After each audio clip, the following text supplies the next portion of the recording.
All right, everybody, welcome to Rebels by Design Wrestling Podcast, episode number 16, brought to you by Hustle Jet ENT. I am your host, Stein Recliner 83, and on this episode, we are going to talk about something I've kind of noticed that I've seen for quite some time, and I feel like it's more prominent now than ever before because of the world we live in social media, and that is and I had discussions with a few friends of mine. I kind of wish I could have done it on and make an episode out of it, but we kind of discussed it on a phone conversation that we had a group of us. But anyway, it's about how the perspective of what tribalism is in wrestling today and how it always kind of existed, but I feel like nowadays it's more prominent than ever before because of the world we live in with social media and stuff like that. But I have heard different reasons why and things of that nature, and I thought it was very interesting because to the point where I kind of want to make an episode about it and kind of see and kind of give you my take on where I stand in the whole situation, right? So, tribalism in professional wrestling really started pretty much when the territory days really ended, where when people became more exclusive to one singular company compared to back in the territory where everybody just traveled all over and fought each other, right?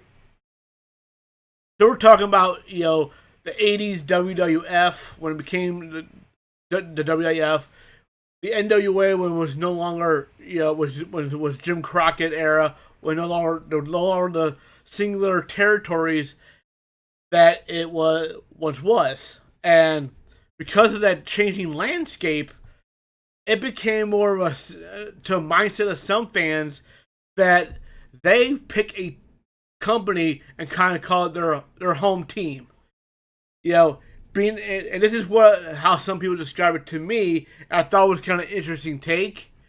A take that I have a hard time grasping because how professional wrestling is in general in the landscape, right? So it was explained to me in a way where, okay, if you favor one team, one company over all the other ones, and call it kind of your home team as compared to a local sports team, right? Example B, I'm from St. Louis, so imagine considering one company as your St. Louis Blues, your St. Louis Cardinals, etc., right? That one company is what you watch, support, and etc. That was the kind of mindset concept I was explained to me why so many people are so all pro one singular company, whether it's WWE, AEW, etc. in today's wrestling standards, and how it was like that during the Monday Night Wars, where you had a lot of pro WWF guys, or you had a lot of pro WCW guys. That was more prominent during the Monday Night Wars than any other time before, because it was really more noticeable because wrestling was its hottest period, and both companies were going head to head on a singular night. Now, transforming to now, it's really WWE versus AEW.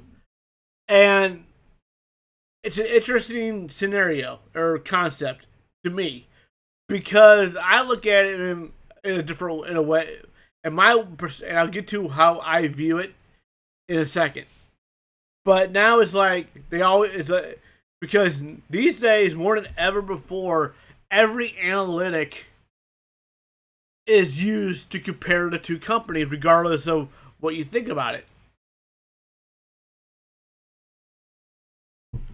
And when you go to, especially, I don't go Reddit a lot, so I can't really speak on that, but what I like for these days, the toxic wasteland known as Twitter/X, is where I feel you find like the worst of the worst of so-called wrestling fans in a way, and it's very difficult to have a reasonable conversation with the vast majority of them, and some of these accounts that you see goes to the next level of pittiness slash uh it just doesn't like it kind of shows that some people may not even have a life at all beyond what they do on social media. A lot of it is called grifting, which is people who are just looking for engagement and use that as their quote job. Some of it is genuine. Other times it's like you just kind of sit back and look at it like you really cannot truly judge wrestling the way you do realistically. And some people maybe they do. So I'll give you some examples of the kind of stuff you see on that platform, especially. One would be somebody will say WWE is far superior than AEW in every given way because they sell more tickets, and they sell out, they are bigger global in a global sense, and all these number matrix, right? Okay, that is a true statement. WWE does sell more tickets. They are in bigger arenas. They do get higher television ratings in a given week. Those are facts. Those are true. Understood, right? However, WWE also has been around for over 50 years to establish themselves as a brand in the entire world. It didn't happen overnight. It took that entire 50 years to establish that, and they had their up and downs over the years to get to where they're at now. Because you gotta remember, after Hulkamania ran its course in the 80s and into the early 90s, from where it kind of really ended in 92, the peak part of Hulkamania. Yeah, he was around in 93 briefly, but the change of direction of the landscape of professional wrestling at the time, because of the steroid trial and etc., that hit WWE very, very hard to the point where they almost went out of business. You gotta remember that. That was one of the lower points of WWE / WWF, which changed when the Attitude Era started in late 97. They started to turn back into the right direction due to a youth movement / certain a different direction in creative, and certain wrestlers starting to hit their niche and start to take off and gain their popularity. We're talking about Stone Cold Steve Austin, The Rock, D-Generation X, and so forth. And then you had the Kane and Undertaker storyline, and a lot of other things going on. And WWE had to make this change because WCW was destroying them on all these different things. Getting higher TV ratings, they were live, they were doing all these things, and they were taking personal shots to the company. We've seen it. It happens. Whether it's the right way or the wrong way to handle their business, I don't think it is.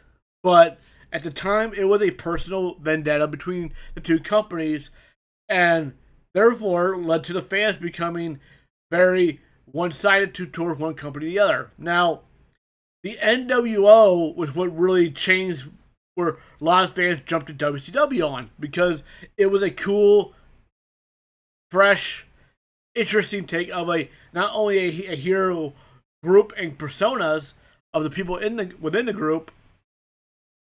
It started off so real because everybody thought it was Razor Ramon and Diesel invading WCW, because the times on the internet wasn't what they were today, where you had all these news sites and everything else is so easily accessible to really know what's going on behind the scenes in pro wrestling. Like, nobody knew that Diesel and Razor Ramon were just going to flat out straight up leave WWF, at the time. Nobody saw that coming, because what we see as wrestling news sites today, where everything's right up to date, so current, and Nothing gets barely ever gets nothing's ever a big surprise anymore because of websites like because of social media. Everything is so on point, up to date. You know, no waiting for the next magazine to come out or anything like that. But when that happened, the NWO was so cool. It was so hip. It was so in the now of the time, and WWF at the time was still relying on these cartoony characters where like everybody had a side job besides wrestling. You had plumbers, you had dentists, you had trashmen, and etc. Nobody had a straight up more realistic feel style gimmick. So many people didn't have that, and that was said WCW uh, ahead of them because they had more relatable characters at the time, more realistic, things going on. And plus, you had also the start of the '80s there, the Macho Mans, the Hogans, and Piper, and all that, and Flair, and all those guys as well. But they changed. Then they brought the addition of what ECW kind of brought into the mainstream to the United States is that the cruiserweight slash lucha libre stuff that became what the cruiserweight division became because with introducing the Demon Lincos, the Eddie Guerreros, Rey Mysterio, and so forth, the foundation of what became the cruiserweight division. ECW brought that to North America, as well as the World Collide event that the very first one that happened in the mid '90s. That some people don't realize that how big the event that was. But that entire style was like turned a lot of heads like, oh my god, that is so different and unique. And the athleticism was so incredible that you didn't see in WWF. So like people kind of also looked at that as well on top of the NWO. And as time went on, obviously things changed when WWF changed their direction, relied on the younger talent. You had Stone Cold Steve Austin, got red hot, very extremely proper, and to this day one of the most, successful professional wrestlers of all time. And to this day, still one of the top merch sellers in the world in wrestling, and he don't even have to be there, which is insane, right? To think about.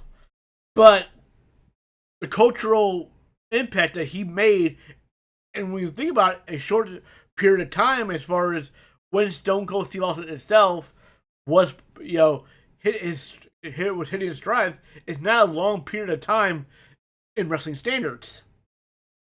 But the overall everlasting effect of Austin has made in wrestling for over the years is an entirely different thing, And because of that, like, all that led to a lot of back and forth, which where I stood. Because, like many people in the Midwest,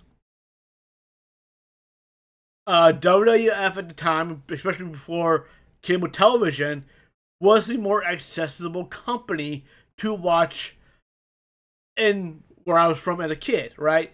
So, like, a friend of mine, we were mainly WWF guys, right?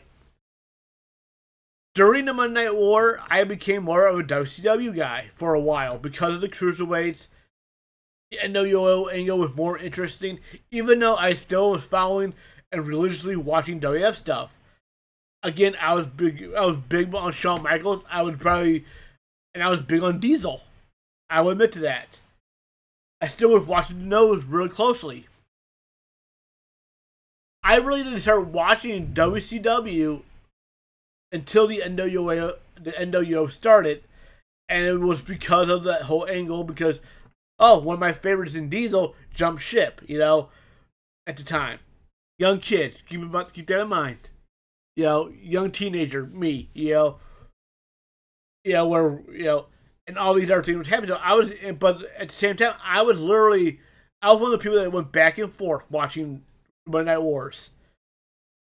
When we had two VCRs in the house, one TV I was recording, Raw or Nitro, depending on what, and the other TV I'm watching the entire the other show, going back and forth. Even though we channel flip while we were watching it live, whichever show I was watching the most of, which was, like for Nitro, for example, I had WF recording the other room, and vice versa.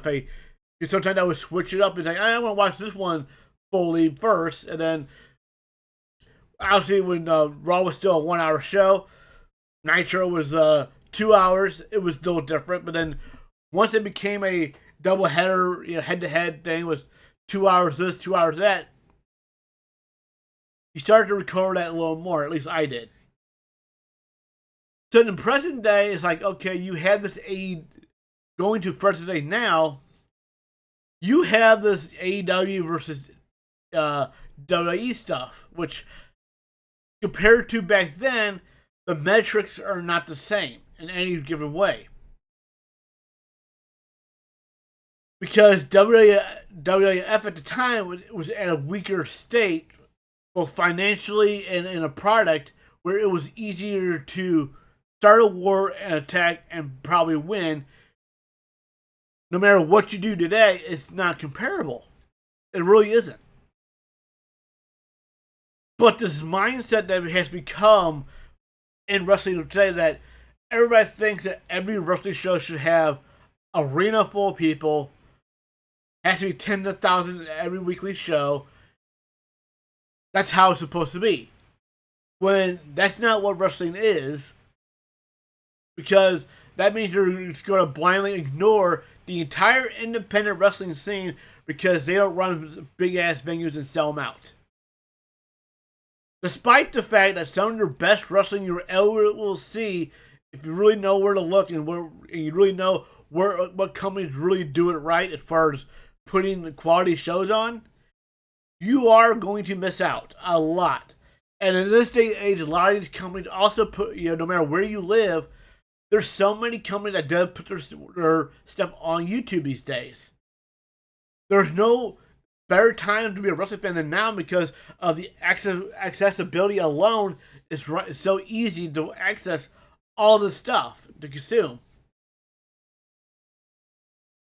And yes, there are the people who will give you this argument that they only can give themselves so much time to watch stuff, and that's understandable.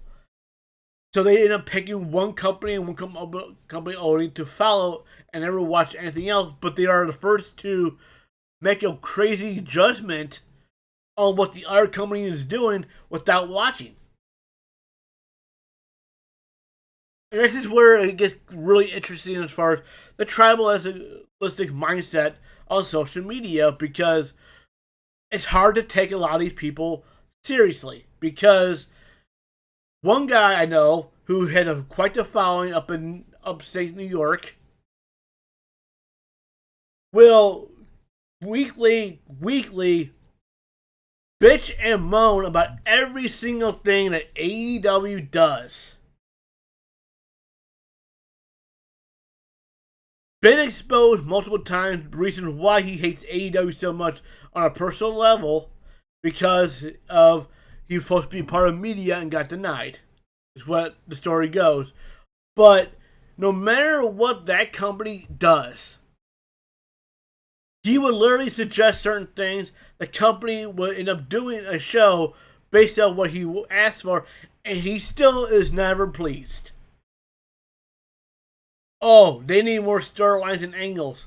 AEW would throw out an episode of Dynamite full of promos and build up to the big pay-per-view match coming up. Still, it was terrible. It was a horrible show, blah, blah, blah. Now, I'm one of those people who will judge both Raw and SmackDown and Dynamite when I'm able to watch any of those shows, because I don't watch all of them. I consume a lot of wrestling in different matters. I like to explore, see what else is out there. So if I'm watching something else, chances are another show is going to get missed. But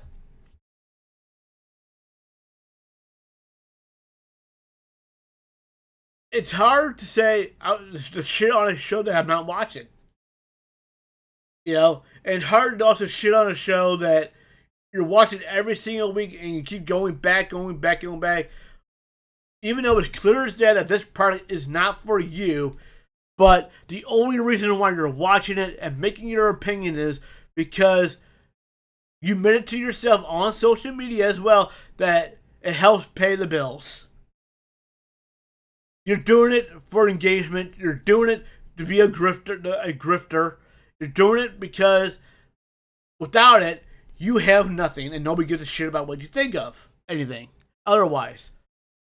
There are a lot of anti-AEW accounts that do that just for the sake reason of that, because it's like the cool thing to do and they make money off of it. And they don't care what AEW ever does, what changes they ever make. They'll find something else to complain about and bitch about because they're never happy. And that's kind of what social media is in general on X and Twitter, that there's nobody that's ever fully happy about anything either company does. But these accounts will defend their home company to the means, no matter how good or bad realistically a show is.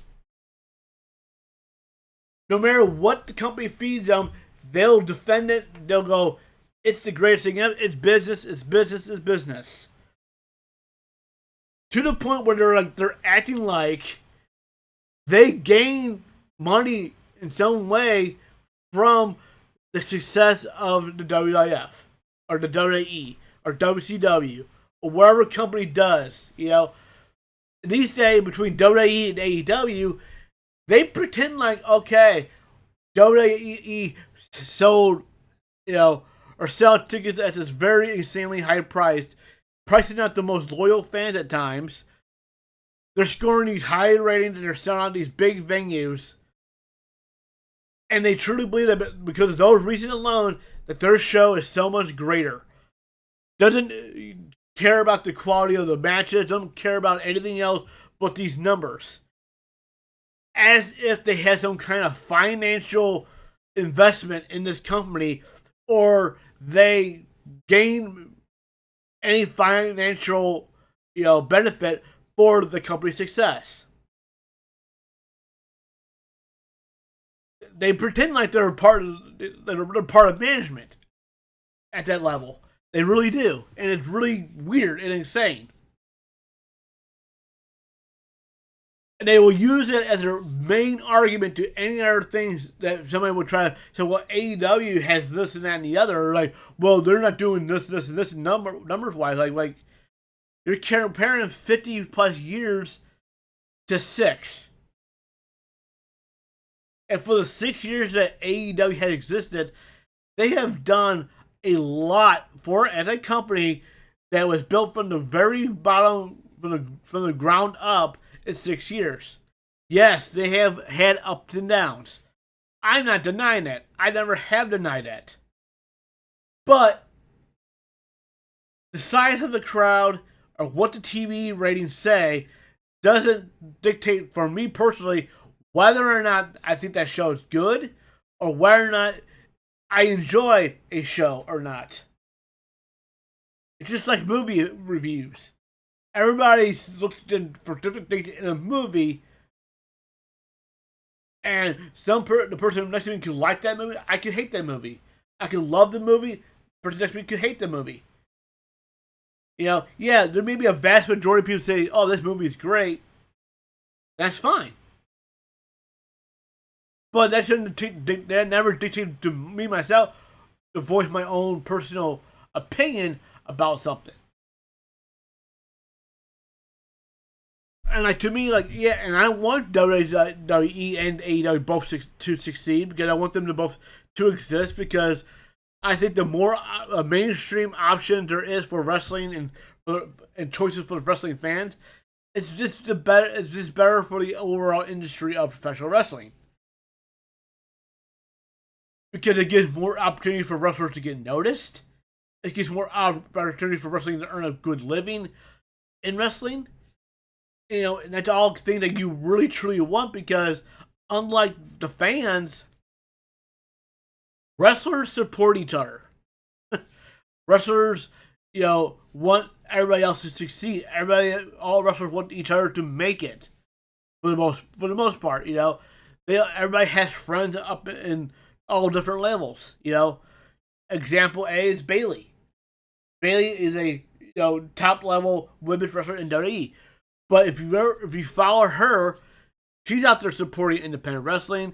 She would go and train with independent wrestling schools, because she is so passionate about the business itself and the industry. Natalia does the same thing. She trains other wrestlers, whether they're WWE or not, doesn't matter. She has been allowed to go to GCW, the NWA recently, and compete. Why? And I tell you this: neither one of those shows draw a WWE crowd. Does that matter? No. She's all about entertaining the crowd that did show up. She's all about trying to help uplift those companies in a way that she felt she can help do so by using her WWE name to help gain more eyes to that product. Bayley hasn't wrestled a show yet, but she's out there training, trying to help herself get better and learn herself, because she loves to do that stuff. But she's also helping these other kids gain more experience by teaching her WWE knowledge to somebody who never been on a wrestling television show before. Knowing where to look, knowing what to do, when to do it. Those are all things you gain when you get on TV and get that TV time. It's not something you can really teach it. It's one of the things you more have to show it and experience it. But that's how wrestling is. Like, the talent support each other. They have a lot of friends in all different levels, and they want them to succeed, no matter where they're at.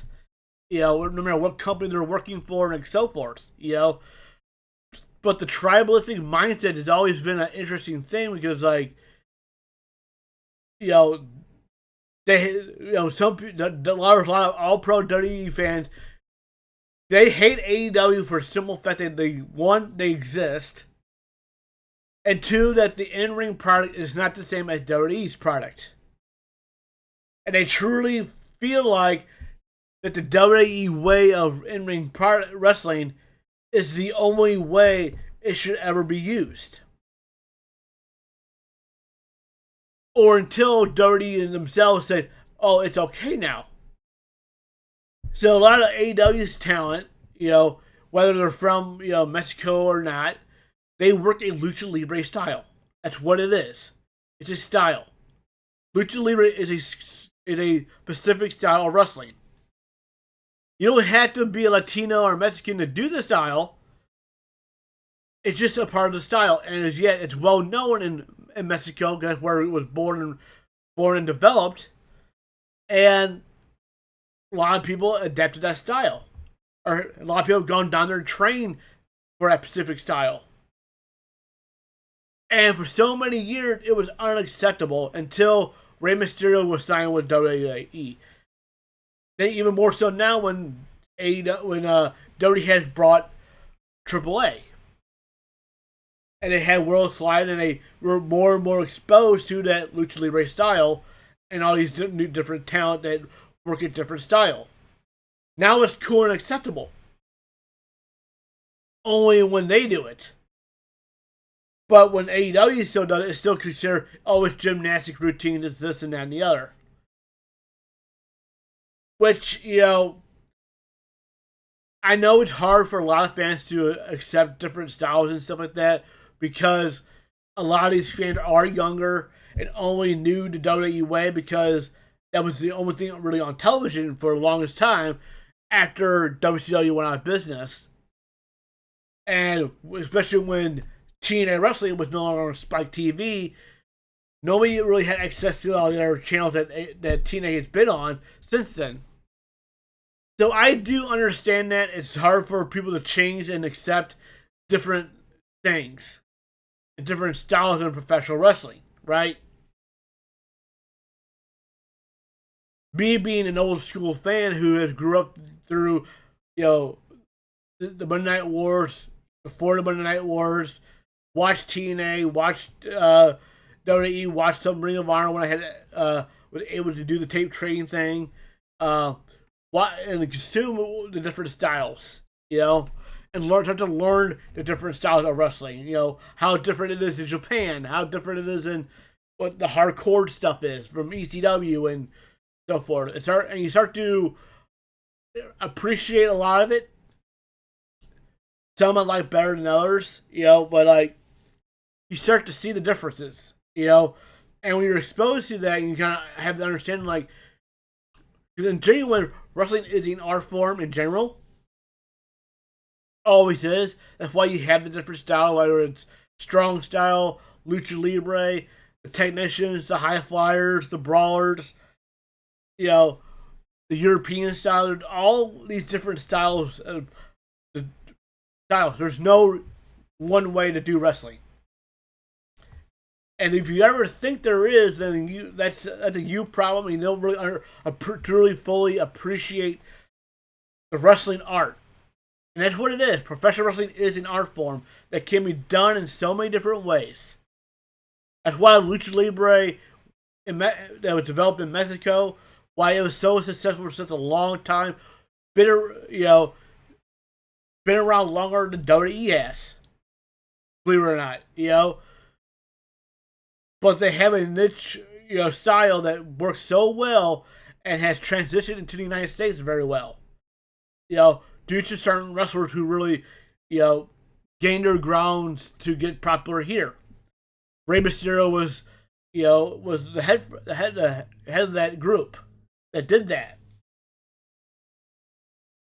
You know, and like you look at the people who went through there, whether they're, you know, Chris Jericho's and, you know, Lita and all these people who was born and raised there, but they traveled down there to gain that experience. And a lot of them also went to Japan to gain more experience and understand their whole style and way of thinking, which is a more stiffer, hard hitting style, which is what that strong style is. And these days, AEW has brought those elements all together under the same roof, and there's a lot of people who can't understand that and, you know, don't want to accept that either. And that's their prerogative. I'm not saying they're wrong. I don't say anybody's wrong. It's just that, you know, my message is to really, truly start to understand and appreciate the art form of what wrestling really is. And, like, yeah, tribalism is always going to be a thing. And it's just a shame that so many people are wishing so much ill will towards the other company, especially AEW seems to be the bigger target these days. And I feel like it's kind of weird that people would spend their entire day, you know, creating these accounts and just to spend their entire day just a dog on a company they don't like. You know, and trash everything that they do, every little wrong thing that happened, whether the botched move or not, as if the other company don't do that. They were, you know, they were calling out all the spot between the Hurt Syndicate and Mike Bailey, right? It happened, but the same people are not calling out what happened with the Motor Machine Guns and the Wyatt Six. They, you know, the mistimed spots. They're human. They make mistakes. It happens every company, no matter what. And they have this false narrative that the PC and WWE, you know, is this miracle thing that makes everybody a great wrestler, performer, or whatnot. But it's not necessarily the case. Just because you go there doesn't mean you're automatically going to be 10 times better of a worker than you were before with the 10 years experience you already had under your belt. Jenny Cargill is a prime example of this. She's the same talent that she was in AEW. Nothing's changed about her.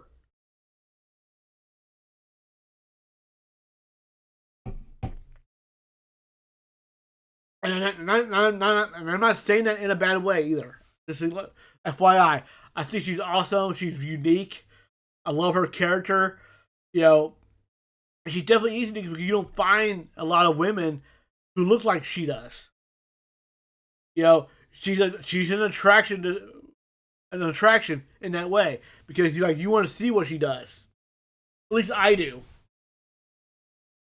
And I felt that way when she was in AEW. And well, I always thought she was very interesting because there's not many women who are, you know, in built like a like a Greek god or goddess in her case, 6 foot, 6 feet tall, and you know that alone is like you don't see that often.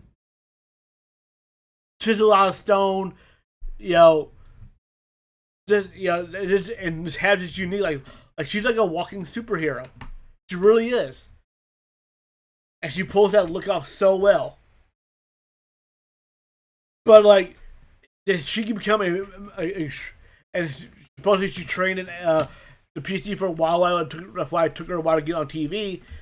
Do I see the huge difference in improvement as an in-ring performer than she was in AEW? Not really, no. And she don't really have to be, the world's greatest in-ring performer because she's an attraction because of, how she stands out compared to the other women because she's taller, she's stronger, she's dominant. She's the closest you're going to get to a female version of a giant, compared to the men's division. If you want to compare it to the men's division, that makes sense. Where there's not many people that are giants in the men's division, right? Well, there's not many women that size in women's wrestling either. And I mean that in the most respectful way as possible, too. Because I like Jade. I think she's always been an interesting character. Her character alone has always been interesting. I think the biggest difference I think that she had in AEW compared to now, that she had more mic time. She had more, that's the biggest difference I think. She had more mic time in AEW, I thought. Of course, she was given the undefeated streak. She had the TBS title for a long time. And she has yet to get that same kind of treatment in WWE yet. She had the tag team title, but I'm still waiting for her first singles title. But like all these, it's always funny to me that AEW doesn't create stars, AEW doesn't do this, AEW doesn't do that. I'm like, that's the tribalistic mindset. And what's funny to me was I hear that and I go, well, if that was the truth, then why is Ricky Starks calling himself Ricky Saints now doing the exact same character he was doing in AEW? Why is Rusev still doing the Redeemer gimmick that he was doing as Miro? Same character. Why, you start to ask yourself, like if they can't create stars, then why are so many people jumping ship doing their exact same gimmick and character that they were doing previously? So to me, that's just telling you they do know how to create stars because WWE has signed them and made them the same star. Mariah May changed her name, but she's still that same character. She's still the glamour. And people trash over that whole Blake Moreau getting name, and I don't care. She's still the same person to me, and I'm always a fan of her. I've met her twice, and I'm wishing her the best in WWE. That's how I feel about her because I know she grew up as a WWE fan. All she knew was WWE when she was growing up because that was all that was on mainstream television at the time she was becoming a wrestler. And you gotta keep that in mind when you think about wrestlers who are saying, it's my dream to make it to WWE. It's my dream to make it to WWE. It's my dream. Understand there's a large crop of people that have trained to become wrestlers were doing it before AEW ever existed. was still after the fact that after TNA was no longer on Spike TV. That the only mainstream company that there ever was WWE, and they got into the business knowing that. If AEW lasted another 10 to 20 years and maintain the same mainstream level that are on right now, if not get bigger and grow, then you're going to see more upcoming generation of talent are going to say, my dream is to make it to either WWE or AEW. It's a matter of brand establishment. It's a matter of brand presentation and how accessibility they are over the world. And when more people start to notice what AEW is doing, and if AEW gets red hot again, which is, I think they're getting close to another breaking point where they start to make that step again and get back on goodwill to the fan base, because the one thing that AEW did at the beginning, and they have stopped doing it now, they don't take the same kind of shots to WWE on their TV shows as they used to. And Tony Khan doesn't do it himself like he used to a lot. Select talent are still doing it in interviews and podcasts and stuff like that off TV show. Which I think that needs to stop as well, because, that's the only reason why WWE is continuing to respond in return of that. They're still somewhat of what, but I don't think it's as deep as it used to be. Because I think Tony Khan finally, finally is understanding that he don't need to be, leading the charge of this war. That he needs to just worry about making his company better, making it more successful. And I think he, over the last couple of years, especially in the last year or so, he definitely has gotten way better with that. And handling media and stuff like that. Because he handled the question so perfectly at the last pay-per-view they had, right? During Double or Nothing, when he was asked about the counter-programming from WWE, right? Tony Khan a year plus ago would go on this rant, screaming rage about that, right? He answered that question very calmly. He said, yeah, we know it's happening, but, he didn't go on his rant. He didn't go on his shot to WWE. He just said, yeah, it's happening more than ever before. That's just, that's just what it is. That just shows that Tony Khan has gotten way better with addressing media, and staying more focused on his side of the fence than actually taking shots at WWE anymore. Now, if certain talent would follow suit, that would probably be better off for them, but it's more select talent getting on social media and still doing this thing, right? But that's what I'm seeing, and my final thought is, I'm always a guy who is, as a fan, I support as much wrestling as I can. Some of my favorite wrestlers these days are on the independent scene right now.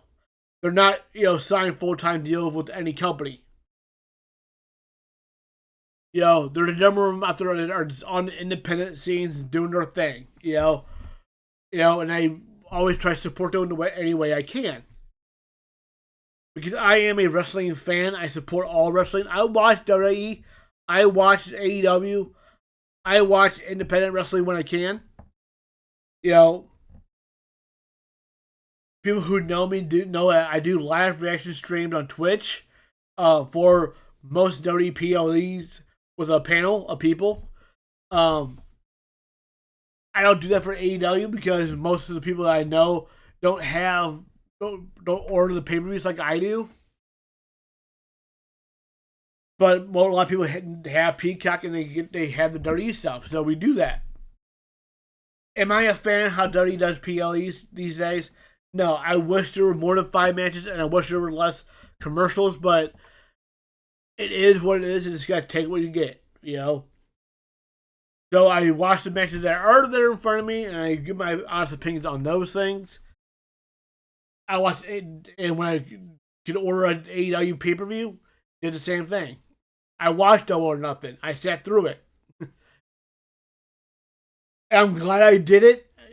And I'm more thankful that that show happened on a Sunday, on a holiday weekend. Because otherwise, if it was on a Sunday and I had to work that Monday, I probably wouldn't have ordered it, basically because knowing that it was going to be ending close to midnight, and I got to work early in the morning. So I have to keep that in mind for myself. So I know it's been almost a month since my last episode, as of this recording of this episode.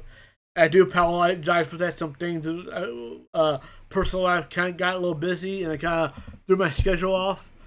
But I do plan on being back to my normal schedule, where more episodes will be coming out more frequently than before. I have some leads to hopefully get some more guests coming in soon. Getting back into being more consistent with episodes. So I do apologize to all my listeners that been wondering, like, okay, where have I been? I know my last episode was like on the 19th of May. I looked it up, and I know it's always been a month since I did a episode. It's just that I got busy. So that's all there was to it. Real life happens. Heck, I haven't streamed a lot on Twitter either, on Twitch either. So don't feel bad at being left out. I just been busy. So I'm working to get back on schedule. I haven't given up on the podcast. I still love it. I still love doing this. Changes are going to be coming for this podcast, as far as hopefully having more consistent co-host and a lot of different things in line that I want to do with it, as far as more having more roundtable discussions on certain topics, having more creativeness, if you will, with the different. I got a lot of topics on hand I want to do, but I want multiple people on the podcast to do some of these topics I have in mind. So I'm working on that behind the scenes. So I appreciate everybody who's tuned in and listened to all the episodes of the Rebel by Design Wrestling podcast. More to come, more consistently. And I know with the summer, it's going to be a little challenging, but I do plan on keep posting new episodes. Keep trying to grow the podcast. Keep trying to build it. It's a lot of hard work, and I know it's because it's kind of a side gig that I do. For now, that's why real life kind of gets in the way. But again, I always am very thankful for whoever who listens and supports it. Stay tuned. It's been Time Recliner 80 of Hustle Giant, and you have been listening to the Rebels by Design Wrestling podcast. Thank you very much, and I'll talk to you at the next episode.